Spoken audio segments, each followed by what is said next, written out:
guys have 2 hockey teams, 2 baseball teams. They all suck. Well, then go watch the U.S. Open, right? Go watch the Open. He's encouraged you to branch out. I do. Yeah. I've interviewed.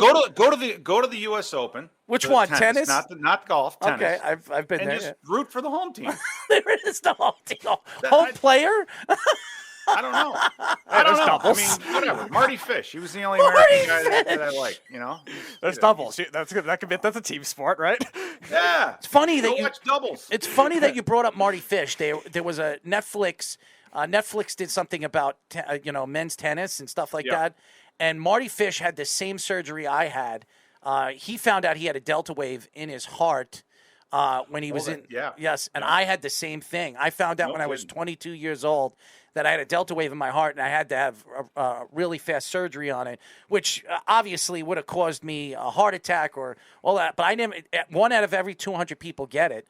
And I didn't find out until I was 22. I was going to actually be. Let me guess. You're at a Jets game. No. It's so funny you said They're gonna that. kill me. No, literally. No, And then you have them as pallbearers so they could let you down one more time after you die. It was a freak accident, Pete. It's a freak accident because I was a top end hockey player. I was a top rank hockey player. I was looked to be possibly a 2nd round draft pick in the NHL draft. Oh man! I hurt my knee. Everything went. So I decided when I was 21 years old, before I decided to go on tour, to travel, as a DJ, I decided that I wanted to go into the service. So I went to Fort Hamilton.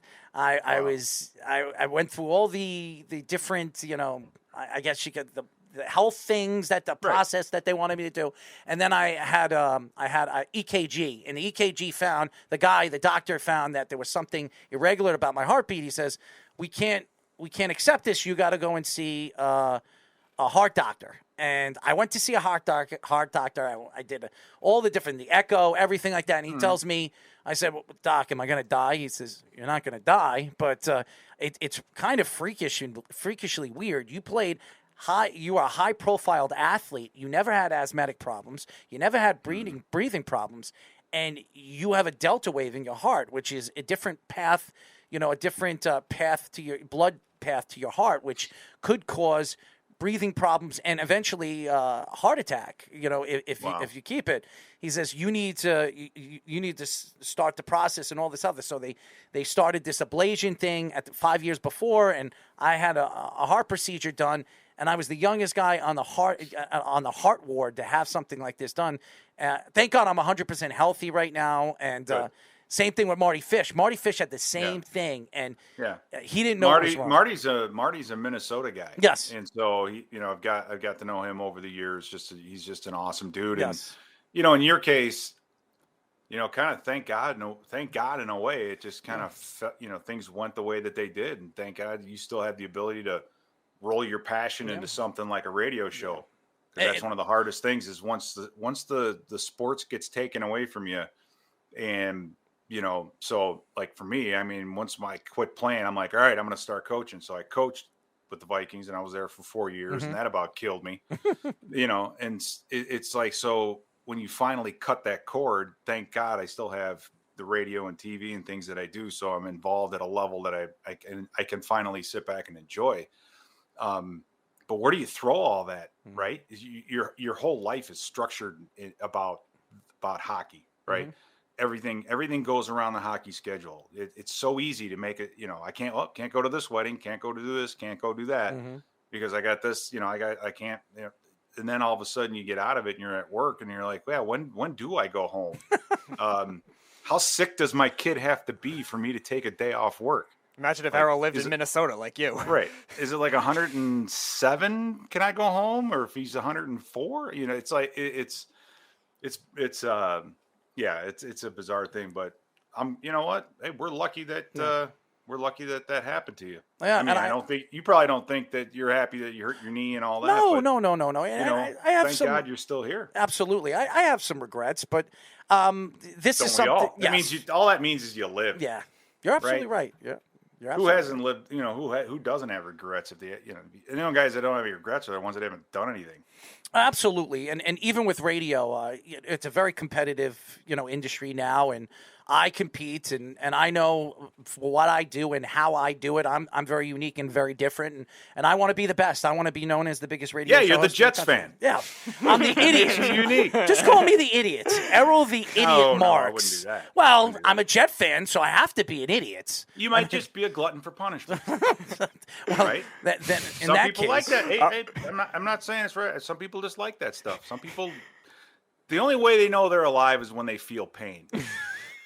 So you kind of have to ask yourself that question.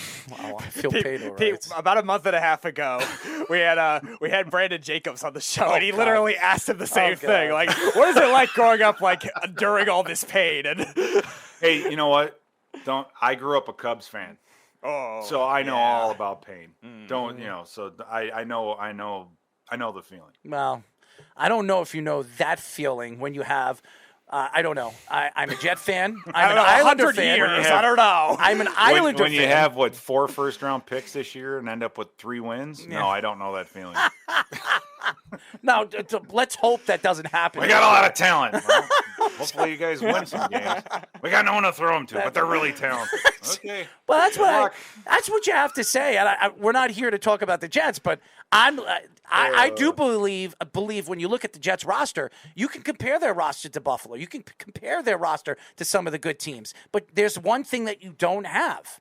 And that's a quarterback. You don't know if Zach Wilson's the guy. And if Zach Wilson is the guy, no matter how good Garrett Wilson is, no matter how good Elijah Moore could be in his second year, or Breece Hall's going to be a beast as a running back, or Michael Carter has a great year this year, and Conklin and all the guys. And you know Conklin very, very well. I think he's going to be a very good weapon for the Jets. It doesn't matter. If the quarterback can't get him to the ball, it doesn't matter. You're right.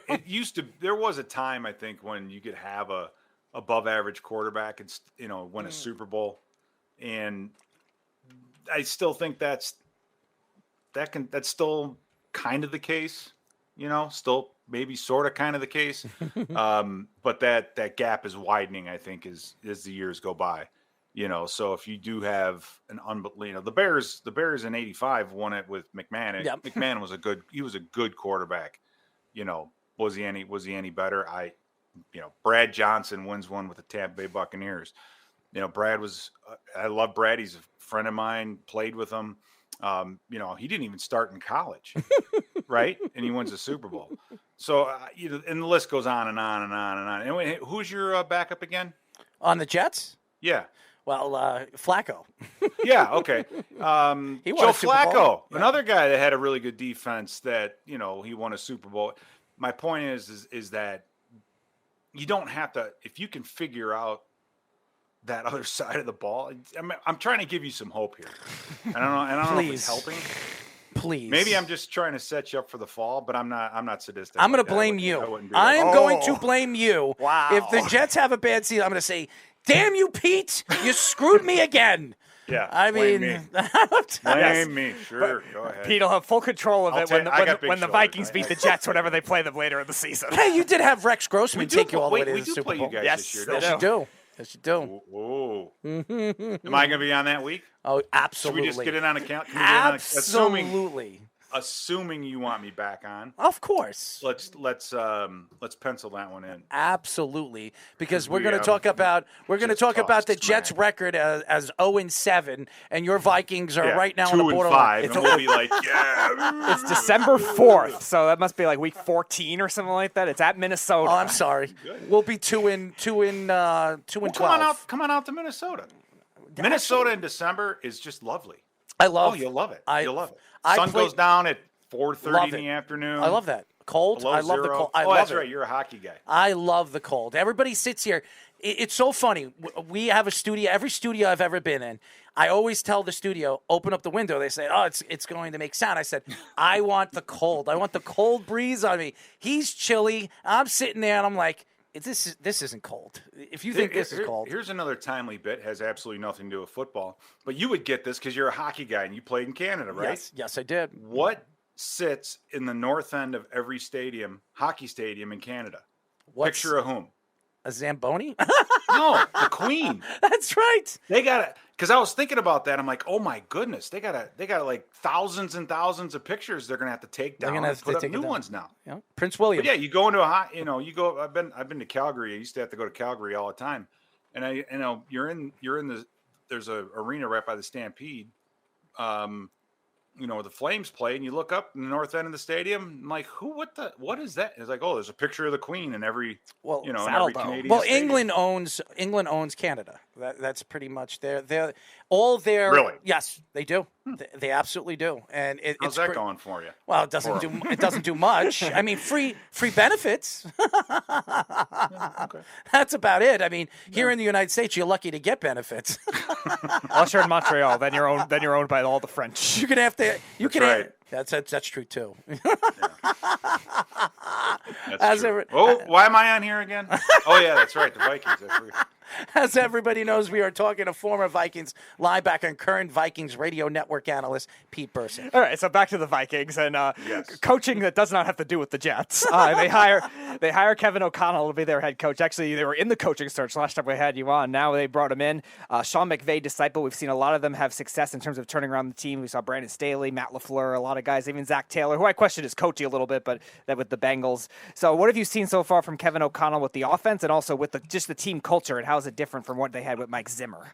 Okay, well, every coach has a style, and for any head coach, and I don't care if you're coaching high school or college or NFL, you have to be yourself. You have to be who you are, because if you try to be somebody you're not, you're going to look like Kelly down at LSU. You're going to you're going to be, people will see through it pretty quickly.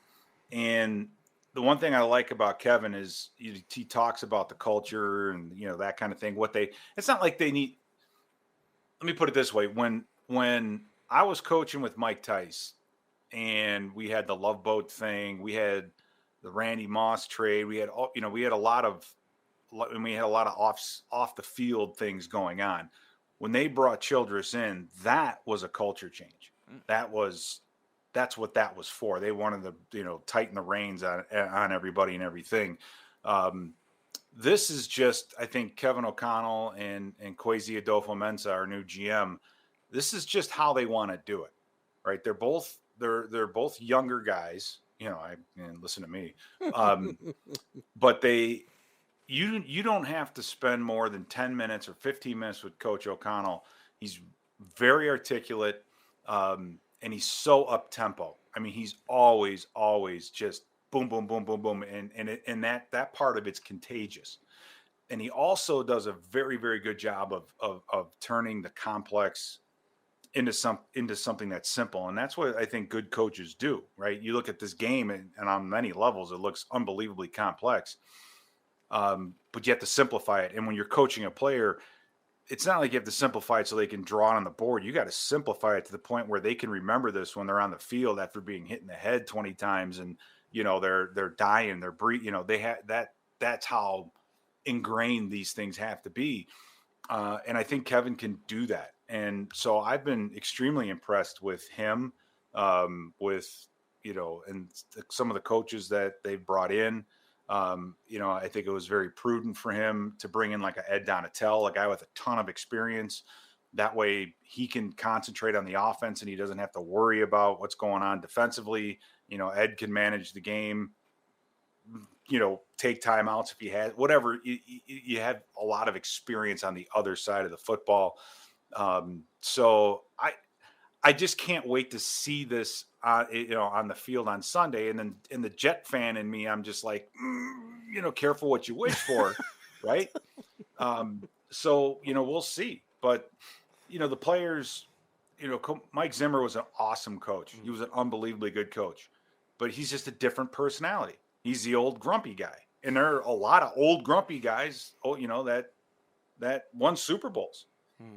And that was just Zim. That was just how he was. That's just how he went about his business. Bill Parcells, it's just that kind of, you as a player, you're like, I'm going to make that guy smile at me, or I'm going to make that guy compliment me. I don't know what I'm going to do, but I'm going to find a way for this guy to say something good, and that's different now.